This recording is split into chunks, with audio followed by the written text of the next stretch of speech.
Hi, Scott Nido here at Fairway Exteriors.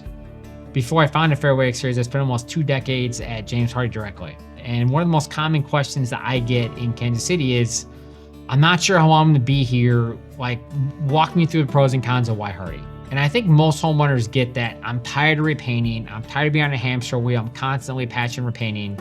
I think I want to do James Hardie, but could you also help walk me through what the kind of return investment looks like? You obviously have whatever it costs to replace your siding today and repaint it 1 or 2 times. Is probably, if it's 2 times or more, James Hardie is going to be probably a better economical option.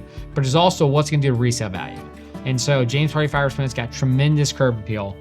There's all these teardowns in Leawood and Prairie Village and in Fairway where there are $2-3 million homes always going back with James Hardie Fiber Cement. And that builder in the first paragraph or two on Zillow is listing, calling out James Hardie Fiber Cement siding.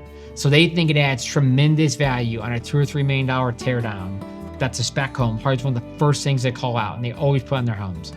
Remodeling Magazine does analysis every year. They look at the top kind of 40 things that add value. And historically, James Hardie Fiber Cement's either always #1 or #2 of the best return on investment over $5,000 category for your home.